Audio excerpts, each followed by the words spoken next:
باب اوقات نماز کا بیان۔ اسلام اوقات نماز کی حفاظت کا درس دیتا ہے۔ پوائنٹ فرسٹ، حافظوا علی الصلوات والصلاة الوسطی وقوموا للہ قانتین۔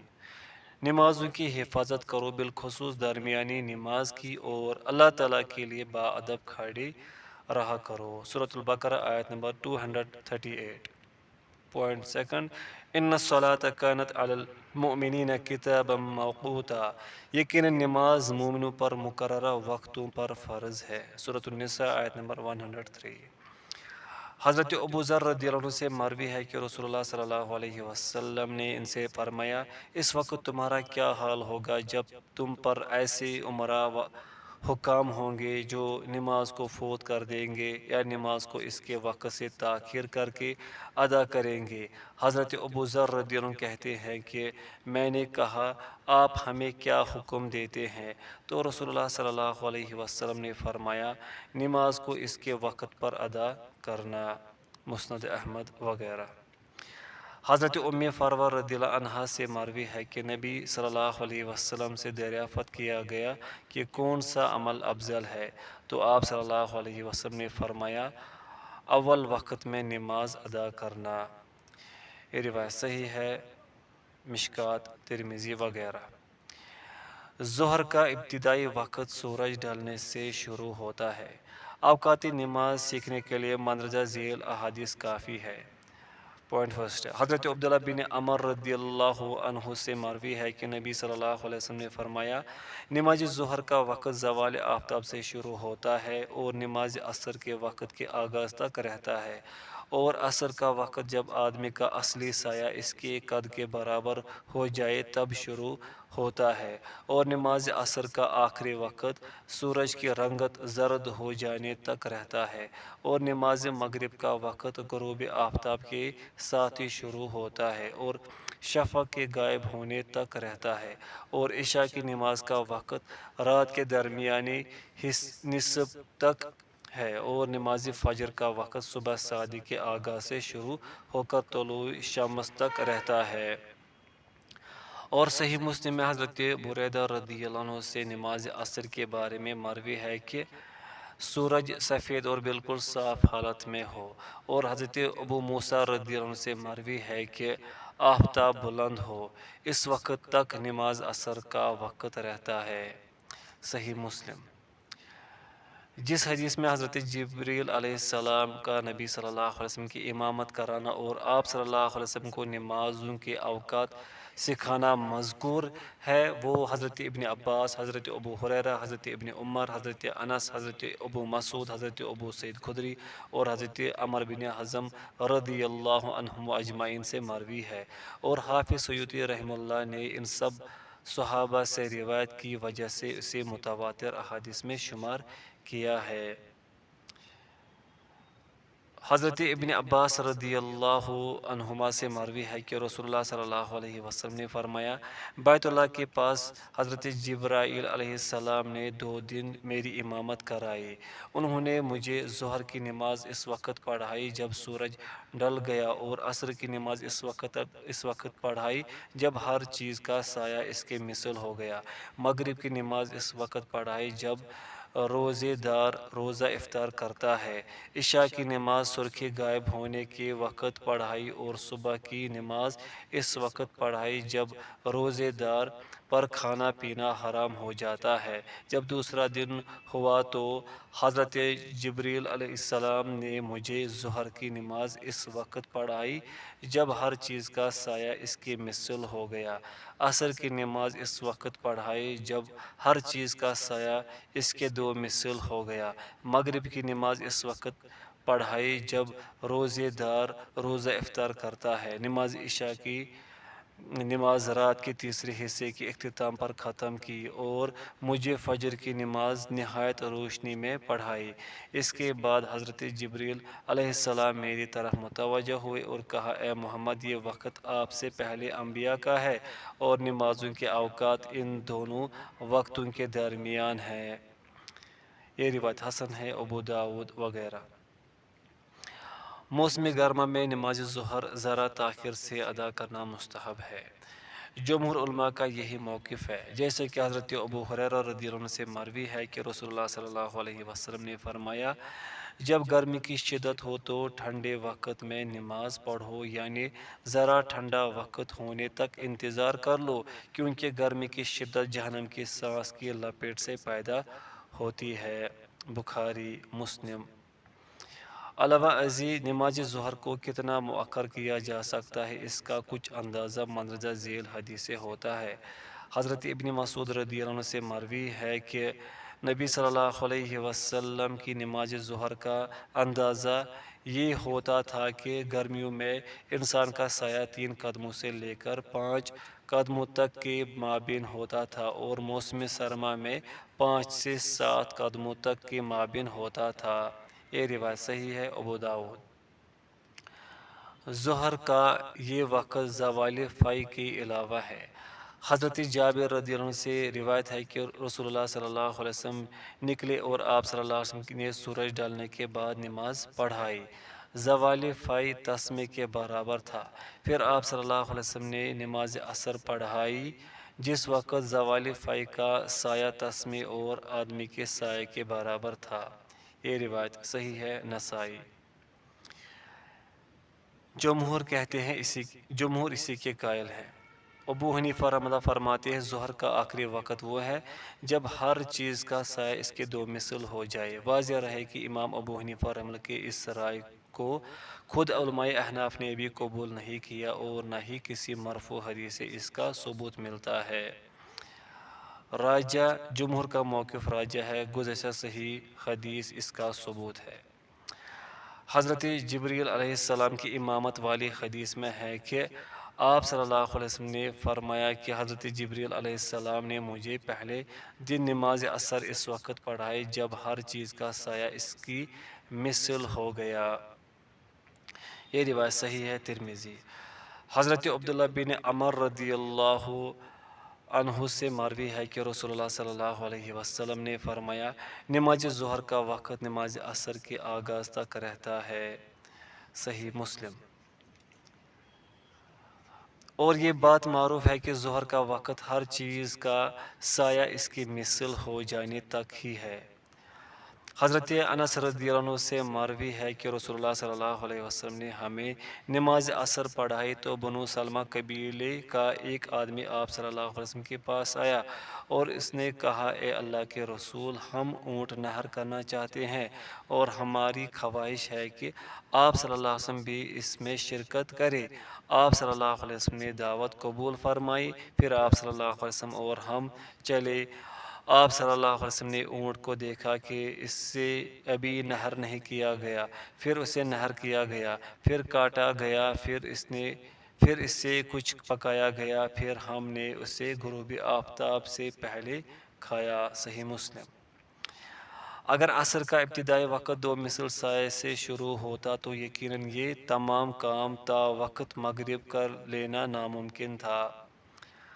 حضرت ابو برزہ اسلمی رضی اللہ عنہ سے مروی ہے کہ رسول اللہ صلی اللہ علیہ وسلم نماز عصر ایسے وقت میں ادا فرماتے کہ ہم میں سے کوئی ایک مدینہ کی آخری حدود تک چلا جاتا، پھر بھی آفتاب زندہ و روشن ہوتا۔ بخاری و مسلم۔ عصر کا آخری وقت۔ رسول اللہ صلی اللہ علیہ وسلم نے فرمایا، نماز عصر کا آخری وقت سورج کی رنگت زرد ہو جانے تک رہتا ہے۔ صحیح مسلم۔ حضرت جبریل علیہ السلام کی امامت والی حدیث میں ہے کہ حضرت جبریل علیہ السلام نے دوسرے دن نماز عصر اس وقت پڑھائی جب ہر چیز کا سایہ اس کے 2 مثل ہو گیا۔ یہ روایت صحیح ہے، ترمذی۔ واضح ہے کہ گزشتہ دونوں روایات میں تعارض نہیں ہے، بلکہ جب سایہ 2 مثل ہوتا ہے تو اس کے بعد سورج زرد ہونا بھی شروع ہو جاتا ہے۔ اور جس روایت میں ہے، جس نے نماز عصر کی 1 رکعت غروب آفتاب سے پہلے حاصل کر لی تو اس نے مکمل نماز حاصل کر لی۔ صحیح مسلم۔ وہ بھی گزشتہ حدیث کے مخالف نہیں ہے، کیونکہ اس میں محض اضطراری وقت بیان کیا گیا ہے، یعنی اگرچہ یہ وقت پسندیدہ تو نہیں لیکن کفایت کر جاتا ہے۔ جمہور فرماتے عصر کا آخری وقت غروب آفتاب ہے۔ ابو حنیفہ رحمۃ اللہ فرماتے ہیں یہ وقت سورج زرد ہونے تک ہے۔ شافعی رحمۃ اللہ فرماتے ہیں پسندیدہ و بہترین وقت ہر چیز کا سایہ دو مثل ہونے تک یا سورج کے زرد ہونے تک ہے، اور آخری وقت غروب آفتاب تک ہے۔ نووی رحمۃ اللہ فرماتے ہیں ہمارے نزدیک عصر کے 5 اوقات ہے۔ پوائنٹ فرسٹ، فضیلت کا وقت، اور وہ پہلا وقت ہے۔ پوائنٹ سیکنڈ، اختیاری وقت 2 مثل سایہ ہونے تک ہے۔ پوائنٹ تھرڈ، وقت جواز سورج زرد ہونے تک ہے۔ پوائنٹ فورتھ، مکرو وقت زرد ہونے سے غروب آفتاب تک ہے۔ پوائنٹ ففتھ، وقت عذر وہ ظہر کا وقت ہے، یعنی جو شخص سفر وغیرہ کے لیے ظہر و عصر کو جمع کرنا چاہے۔ راجہ عصر کا وقت مغرب تک ہے، البتہ افضل و پسندیدہ وقت سورج زرد ہونے تک یا 2 مثل سایہ ہونے تک ہے، جیسا کہ گزشتہ حدیث میں اسی کی وضاحت ہے، لہذا ان اوقات کے بعد مغرب تک بلا عذر نماز پڑھنا مکروہ مگر جائز ہے، کیونکہ حدیث سے یہی ثابت ہوتا ہے۔ نماز عصر پر محافظت کی تاکید۔ شریعت میں اس نماز کی حفاظت کی بہت تاکید وارد ہوئی ہے۔ ارشاد باری تعالیٰ ہے نمازوں کی حفاظت کرو، بالخصوص درمیانی نماز کی، سورۃ البقرہ۔ صلاۃ وسطیٰ درمیانی نماز کی تعین و تحدید میں علماء کی کم و بیش 17 مختلف اقوال ہیں، لیکن ان سب میں سے زیادہ صحیح یہ ہے کہ اس سے مراد نماز عصر ہے۔ اس کے دلائل حسب ذیل ہے۔ حضرت علی رضی اللہ عنہ سے مروی ہے کہ نبی صلی اللہ علیہ وسلم نے جنگ احزاب کے دن فرمایا اللہ تعالیٰ ان مشرکوں کی قبروں اور گھروں کو آگ سے بھر دے جنہوں نے مجھے صلاۃ وسطیٰ کی ادائیگی سے مشغول کر دیا حتیٰ کہ سورج غروب ہو گیا۔ بخاری و مسلم۔ حضرت ابن مسعود رضی اللہ عنہ سے مروی روایت میں ہے کہ انہوں نے ہمیں صلاۃ وسطیٰ یعنی نماز عصر سے مشغول کر دیا۔ صحیح مسلم۔ حضرت سمرہ بن جندب رضی اللہ عنہ سے بھی اسی طرح کی روایت مروی ہے۔ یہ احادیث اس بات کا ثبوت ہے کہ صلاۃ وسطیٰ سے مراد نماز عصر ہے اور اس کی حفاظت کا خصوصی ذکر کیا گیا ہے، جیسے کہ آیت سے واضح ہے۔ علاوہ ازیں متعدد دیگر احادیث بھی اس کی حفاظت کی تاکید پر دلالت کرتی ہے۔ مثلا حضرت بریدہ اسلمی رضی اللہ عنہ سے مروی ہے کہ رسول اللہ صلی اللہ علیہ وسلم نے فرمایا جس شخص کی نماز عصر فوت ہو گئی گویا کہ اس کا عمل برباد ہو گیا۔ یہ روایت صحیح ہے، ابن ماجہ۔ مغرب کا ابتدائی وقت۔ حضرت جبریل علیہ السلام نے نبی صلی اللہ علیہ وسلم کو نماز مغرب دونوں دن اس وقت پڑھائی جب سورج ساکت یعنی غروب ہو گیا۔ یہ روایت صحیح ہے، ترمذی۔ حضرت سلمہ بن اکوع رضی اللہ عنہ سے مروی ہے کہ بلا شبہ رسول اللہ صلی اللہ علیہ وسلم نماز مغرب اس وقت پڑھتے تھے جب سورج غروب ہوتا تھا۔ صحیح بخاری میں یہ لفظ ہے جب سورج پردے میں چھپ جاتا۔ مسند احمد، بخاری وغیرہ۔ غروب آفتاب سے نماز مغرب کا وقت شروع ہونے پر اجماع ہے۔ مغرب کا آخری وقت۔ پوائنٹ فرسٹ، حضرت ابو موسیٰ اشعری رضی اللہ عنہ سے مروی ہے کہ ایک سائل نے رسول اللہ صلی اللہ علیہ وسلم سے اوقات نماز کے متعلق سوال کیا۔ طویل حدیث ہے اور اس میں ہے کہ آپ صلی اللہ علیہ وسلم نے نماز مغرب اس وقت ادا کی جب سورج ساکت یعنی غروب ہو گیا، اور دوسرے دن پھر مغرب کو شفق یعنی سرخی غائب ہونے تک لیٹ کیا۔ صحیح مسلم وغیرہ۔ پوائنٹ سیکنڈ، حضرت عبداللہ بن عمر رضی اللہ عنہ سے مروی ہے کہ رسول اللہ صلی اللہ علیہ وسلم نے فرمایا نماز مغرب کا وقت شفق سرخی کا پھیلاؤ ختم ہونے تک ہے۔ صحیح مسلم۔ حضرت جبریل علیہ السلام کی امامت والی حدیث میں جو نماز مغرب دونوں دن ایک ہی وقت یعنی غروب آفتاب میں پڑھنے کا ذکر ہے، اس کی 3 وجوہات بیان کی گئی ہے۔ پہلی، حضرت جبریل علیہ السلام نے صرف مختار و پسندیدہ وقت بیان کرنے پر ہی اکتفا کیا ہے اور وقت جواز مکمل طور پر بیان ہی نہیں کیا۔ دوسری، حضرت جبریل علیہ السلام کی حدیث مقدم یعنی مکہ کی ہے، اور جن احادیث میں مغرب کا وقت شفق غائب ہونے تک مذکور ہے وہ متاخر یعنی مدینہ کی ہیں، اس لیے انہی پر عمل کرنا ضروری ہے۔ تیسری، یہ احادیث حضرت جبریل علیہ السلام کی حدیث سند کے لحاظ سے بھی زیادہ مضبوط ہیں، اس لیے ان کو ترجیح دینا ضروری ہے۔ جمہور حنابلہ ابو حنیفہ اسی کے قائل ہے۔ شافعی رحمۃ اللہ فرماتے ہیں نماز مغرب کا صرف ایک ہی وقت ہے اور وہ ابتدائی وقت ہے۔ انہوں نے حضرت جبریل علیہ السلام کی حدیث سے استدلال کیا ہے۔ شافعی مذہب کی قدیم کتابوں میں ان کا یہی مذہب منقول ہے۔ مذہب شافعی کی قدیم کتابوں میں العمالی، مجموع الکافی، عیون المسائل اور البحر المحیط وغیرہ شامل ہے، اور جدید کتابوں میں الام، الاملاء، المختصرات، الرسالہ اور الجامع الکبیر شامل ہے۔ اصحاب شافعی میں سے بعض نے نماز مغرب کے لیے دو وقت بھی بتلائے ہیں، یعنی ایک غروب آفتاب اور دوسرا سرخی کا غائب ہونا۔ نووی رحمۃ اللہ فرماتے ہیں یہی بات صحیح ہے۔ کیا شفق سے مراد سرخی ہے؟ حضرت ابن عمر رضی اللہ عنہما سے مروی ہے کہ شفق سے مراد سرخی ہے۔ عبدالرزاق بیہقی۔ صاحب قاموس فرماتے ہیں شفق وہ سرخی ہے جو غروب آفتاب سے لے کر عشاء تک یا اس کے قریب تک آسمان پر نمودار رہتی ہے۔ صاحب مختار الصحہ فرماتے ہیں شفق سورج کی ایسی روشنی اور سرخی ہے جو رات کی ابتدا سے عشاء کے قریب تک رہتی ہے۔ خلیل رحمۃ اللہ فرماتے ہیں شفق سے مراد سرخی ہے۔ فرا رحمۃ اللہ فرماتے ہیں میں نے بعض عرب کو کہتے ہوئے سنا ہے کہ اس پر ایسا کپڑا ہے گویا کہ وہ شفق ہے اور وہ سرخ تھا۔ صاحب منجد فرماتے ہیں شفق سے مراد غروب آفتاب کے بعد افق آسمان کی سرخی ہے۔ جمہور احمد شافعی رحمہ اللہ فرماتے ہیں شفق سے مراد سرخی ہے۔ ابو یوسف محمد رحمہ اللہ یعنی اسی کے قائل ہے۔ علاوہ ازیں حضرت ابن عمر، حضرت ابن عباس، حضرت ابو ہریرہ، حضرت عبادہ بن صامت رضی اللہ عنہم، امام ابن ابی لیلہ اور سفیان ثوری رحمہ اللہ وغیرہ کا بھی یہی موقف ہے۔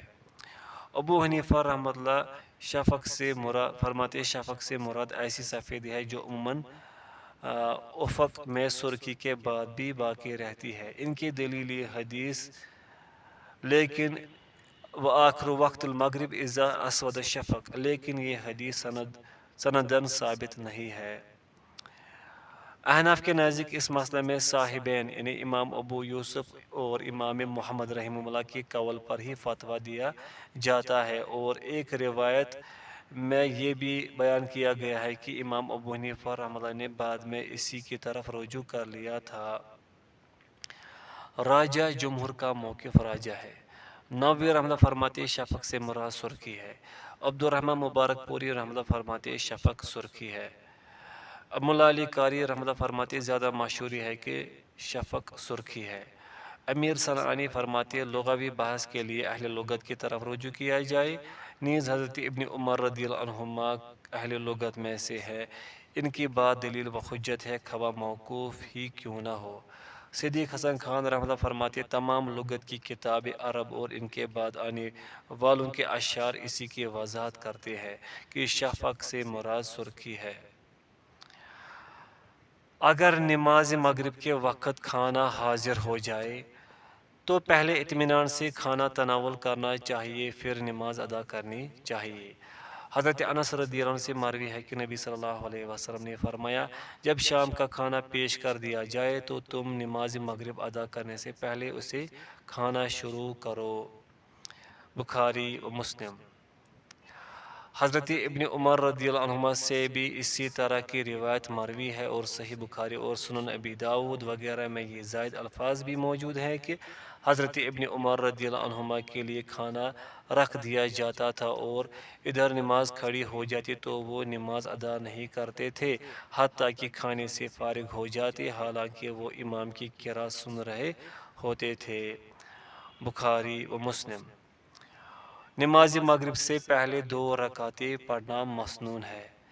یہ 2 رکعتیں ادا کرنا مستحب ہے، جیسا کہ حضرت عبداللہ بن مغفل رضی اللہ عنہ سے مروی ہے کہ رسول اللہ صلی اللہ علیہ وسلم نے فرمایا مغرب سے پہلے 2 رکعتیں پڑھو، پھر فرمایا مغرب سے پہلے 2 رکعتیں پڑھو، پھر تیسری مرتبہ یہی کہا اور اس کے ساتھ فرمایا جو چاہے پڑھ لے۔ بخاری۔ مغرب کا آخری وقت ہی عشاء کا ابتدائی وقت ہے۔ حضرت ابو موسیٰ اشعری رضی اللہ عنہ سے مروی جس روایت میں ہے کہ ایک سائل نے آپ صلی اللہ علیہ وسلم سے اوقات نماز کے متعلق پوچھا، اس میں ہے کہ پہلے دن رسول اللہ صلی اللہ علیہ وسلم نے نماز عشاء اس وقت پڑھائی جب شفق غائب ہوئی۔ صحیح مسلم۔ عشاء کا آخری وقت۔ حضرت عبداللہ بن عمر رضی اللہ عنہ سے مروی ہے کہ رسول اللہ صلی اللہ علیہ وسلم نے فرمایا عشاء کی نماز کا وقت آدھی رات تک ہے۔ صحیح مسلم۔ حضرت ابو ہریرہ رضی اللہ عنہ سے مروی ہے کہ رسول اللہ صلی اللہ علیہ وسلم نے فرمایا بلا شبہ عشاء کا آخری وقت آدھی رات تک ہے۔ یہ روایت صحیح ہے۔ ترمذی۔ نماز عشاء کے آخری وقت میں فقہاء نے اختلاف کیا ہے۔ احمد، مالک، شافعی رحمہ اللہ فرماتے ہیں عشاء کا آخری وقت 1/3 رات تک ہے۔ حضرت ابو ہریرہ، حضرت عمر رضی اللہ عنہما اور امام قاسم اور حضرت عمر بن عبدالعزیز رحمہ اللہ کا بھی یہی موقف ہے۔ ابو حنیفہ رحمہ اللہ فرماتے ہیں عشاء کا آخری وقت آدھی رات تک ہے۔ جمہور طحاوی رحمۃ اللہ فرماتے ہیں عشاء کا آخری وقت طلوع فجر تک ہے۔ شوکانی رحمہ اللہ فرماتے ہیں عشاء کا آخری اختیاری وقت آدھی رات تک ہے اور جائز و اضطراری وقت فجر تک ہے۔ نووی رحمہ اللہ اسی کے قائل ہے۔ سید سابق رحمہ اللہ اسی کو ترجیح دیتے ہیں۔ ابن قدامہ رحمہ اللہ فرماتے ہیں اختیاری وقت 1/3 رات تک اور وقت ضرورت فجر ثانی طلوع ہونے تک ہے۔ راجہ حدیث کے واضح الفاظ نصف اللیل تک ہی عشاء کا آخری وقت بیان کرتے ہیں۔ حافظ بن حجر رحمہ اللہ فرماتے ہیں عشاء کا وقت فجر تک لمبا ہونے کے متعلق میں نے کوئی واضح حدیث نہیں دیکھی۔ ابن عربی رحمہ اللہ فرماتے ہیں عشاء کا آخری وقت آدھی رات تک ہے۔ عبد الرحمن مبارک پوری رحمہ اللہ فرماتے ہیں عشاء کا آخری وقت آدھی رات تک ہے۔ صدیق حسن خان رحمہ اللہ اسی کے قائل ہے۔ البانی رحمہ اللہ فرماتے ہیں حق بات یہ ہے کہ عشاء کا وقت آدھی رات تک ہے۔ جو لوگ عشاء کا وقت فجر تک بدلاتے ہیں ان کی دلیل یہ حدیث ہے کوتاہی نیند میں نہیں ہے بلکہ صرف کوتاہی ایسے شخص پر ہے جس نے نماز ادا نہ کی حتیٰ کہ دوسری نماز کا وقت آ گیا۔ اس کا جواب یوں دیا گیا ہے کہ یہ حدیث وقت کی تحدید و تعین کے لیے نہیں ہے بلکہ اس میں صرف ایسے شخص کی نافرمانی کا ذکر ہے جو ایک نماز کو دوسری نماز تک لیٹ کرتا ہے۔ تمام المنہ۔ نماز عشاء تاخیر سے پڑھنا مستحب ہے۔ حضرت ابو ہریرہ رضی اللہ عنہ سے مروی ہے کہ رسول اللہ صلی اللہ علیہ وسلم نے فرمایا اگر یہ بات نہ ہوتی کہ میں اپنی امت پر مشقت ڈال دوں گا تو میں انہیں حکم دیتا کہ وہ عشاء کو 1/3 رات تک یا آدھی رات تک مؤخر کرے۔ یہ روایت صحیح ہے۔ ترمذی۔ حضرت ابو سعید خدری رضی اللہ عنہ سے مروی ہے کہ رسول اللہ صلی اللہ علیہ وسلم نے فرمایا اگر کمزور کی کمزوری، بیمار کی بیماری اور حاجت مند کی حاجت نہ ہوتی تو میں اس نماز عشاء کو آدھی رات تک مؤخر کر دیتا۔ یہ روایت صحیح ہے۔ ابو داود۔ عشاء سے پہلے سونا اور عشاء کے بعد گفتگو کرنا مکروہ ہے۔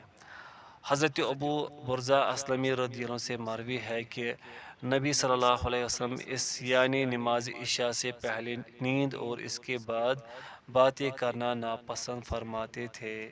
یہ روایت صحیح ہے۔ ابو داود۔ عشاء سے پہلے سونا اور عشاء کے بعد گفتگو کرنا مکروہ ہے۔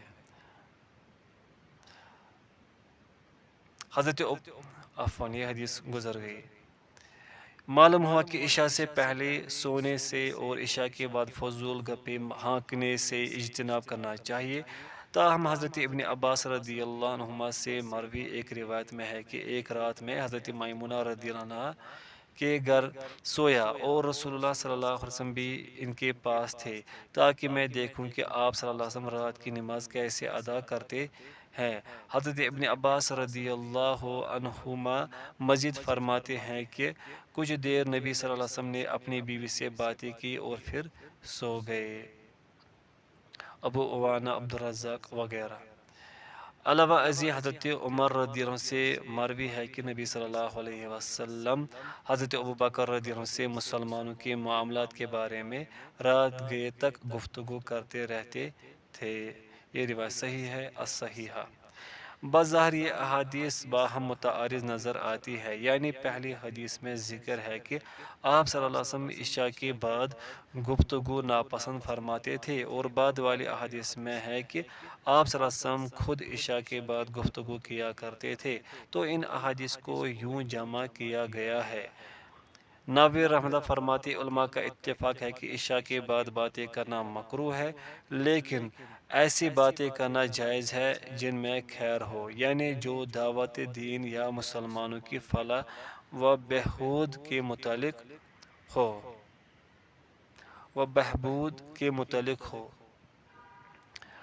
فجر کے وقت کی ابتدا سفید صبح ظاہر ہونے سے ہوتی ہے۔ فجر کے وقت کی ابتدا سپیدہ صبح ظاہر ہونے سے ہوتی ہے۔ حضرت ابو موسیٰ اشعری رضی اللہ عنہ سے مروی ہے کہ آپ صلی اللہ علیہ وسلم صبح کی نماز صبح صادق طلوع ہوتے ہی شروع فرما دیتے، حتیٰ کہ اندھیرے کی وجہ سے صحابہ ایک دوسرے کو پہچان نہیں سکتے تھے۔ صحیح مسلم۔ حضرت ابن عباس رضی اللہ عنہما سے مروی ہے کہ رسول اللہ صلی اللہ علیہ وسلم نے فرمایا، فجر کے دو قسمیں ہیں، ایک وہ فجر جس میں کھانا حرام ہے اور نماز ادا کرنا جائز و مباح ہے، اور ایک وہ فجر جس میں نماز پڑھنا حرام ہے لیکن کھانا مباح ہے۔ مستدرک حاکم میں حضرت جابر رضی اللہ عنہ سے بھی اسی طرح مروی ہے، البتہ اس میں اتنا اضافہ ہے کہ جس صبح میں کھانا حرام ہے وہ آسمان کے کناروں اور اطراف میں پھیل جاتی ہے اور دوسری بیڑی کی دم کی طرح اونچی چلی جاتی ہے، یعنی ستون کی طرح بالکل سیدھی آسمان میں اوپر چڑھتی ہوئی معلوم ہوتی ہے۔ یہ روایت صحیح ہے، الصحیحہ۔ رسول اللہ صلی اللہ علیہ وسلم نماز فجر اندھیرے میں ادا فرماتے تھے۔ حضرت عائشہ رضی اللہ عنہا سے مروی ہے کہ مومن عورتیں نماز فجر میں نبی صلی اللہ علیہ وسلم کے ساتھ شریک ہوتی تھی، پھر نماز کے اختتام پر جب وہ اپنی چادریں لپیٹے ہوئے واپس جاتے تو اندھیرے کی وجہ سے انہیں کوئی پہچان نہیں سکتا تھا۔ معطا، بخاری و مسلم۔ حضرت جابر رضی اللہ عنہ سے مروی ایک روایت میں ہے کہ اور صبح کی نماز نبی صلی اللہ علیہ وسلم اندھیرے میں ہی پڑھ لیتے تھے، بخاری و مسلم۔ مندرجہ ذیل حدیث گزشتہ احادیث کے مخالف معلوم ہوتی ہے۔ حضرت رافع بن خدیج رضی اللہ عنہ سے روایت ہے کہ رسول اللہ صلی اللہ علیہ وسلم نے فرمایا، نماز فجر صبح کے خوب واضح ہو جانے پر پڑھا کرو، یہ تمہارے اجر میں اضافے کا موجب ہوگی۔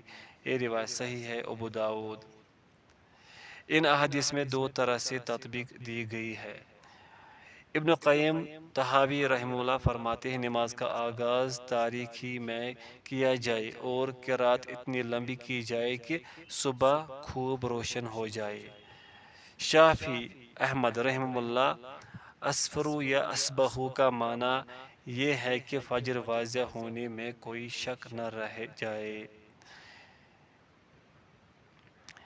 واضح رہے کہ صبح کو روشن کر کے نماز فجر ادا کرنا بھی اگرچہ نبی صلی اللہ علیہ وسلم سے ثابت ہے، لیکن آخر میں جس عمل پر تادم حیات آپ صلی اللہ علیہ وسلم نے مداومت اختیار فرمائی ہے وہ اندھیرے میں نماز فجر کی ادائیگی ہے، جیسے کہ حضرت ابو مسعود انصاری رضی اللہ عنہ سے مروی ہے کہ رسول اللہ صلی اللہ علیہ وسلم نے نماز فجر ایک مرتبہ اندھیرے میں پڑھی اور پھر دوسری مرتبہ اسے خوب روشن کر کے پڑھا، پھر وفات تک آپ صلی اللہ علیہ وسلم کی نماز فجر اندھیرے میں ہی رہی، آپ صلی اللہ علیہ وسلم نے دوبارہ کبھی اسے روشن کر کے نہ پڑھا۔ یہ روایت حسن ہے ابو داود۔ بہرحال اس مسئلے میں بھی علماء کا اختلاف موجود ہے۔ مالک، شافعی، احمد رحمہ اللہ فرماتے ہیں نماز فجر اندھیرے میں ادا کرنا افضل و مستحب ہے۔ امام اسحاق، امام ابو ثور، امام اوزائی، امام داود رحمہ اللہ اجمعین اور اسی طرح حضرت ابوبکر، حضرت عمر، حضرت عثمان، حضرت علی، حضرت ابن زبیر، حضرت انس، حضرت ابو موسیٰ اور حضرت ابو ہریرہ رضی اللہ عنہ اجمعین سے بھی یہی موقف منقول ہے۔ ابو حنیفہ محمد ابو یوسف رحمہ اللہ فرماتے ہیں نماز فجر خوب روشن کر کے پڑھنا افضل ہے۔ ان کی دلیل وہ حدیث ہے جس میں ہے اسبحوا بالصبح کے الفاظ ہے۔ راجہ، اندھیرے میں نماز فجر ادا کرنا ہی افضل ہے کیونکہ یہی نبی صلی اللہ علیہ وسلم کا دائمی عمل ہے اور خلفائے اربع، جمہور صحابہ و تابعین کا بھی یہی موقف ہے۔ یہاں یہ بھی یاد رہے کہ نبی صلی اللہ علیہ وسلم صرف افضل عمل پر ہی مداومت اختیار فرماتے تھے۔ ابن قدامہ رحمۃ اللہ فرماتے ہیں نماز فجر اندھیرے میں ادا کرنا افضل ہے۔ ابن حجر رحمۃ اللہ یہی موقف رکھتے ہیں۔ عبد الرحمن مبارک پوری رحمۃ اللہ اسی کے قائل ہے۔ باب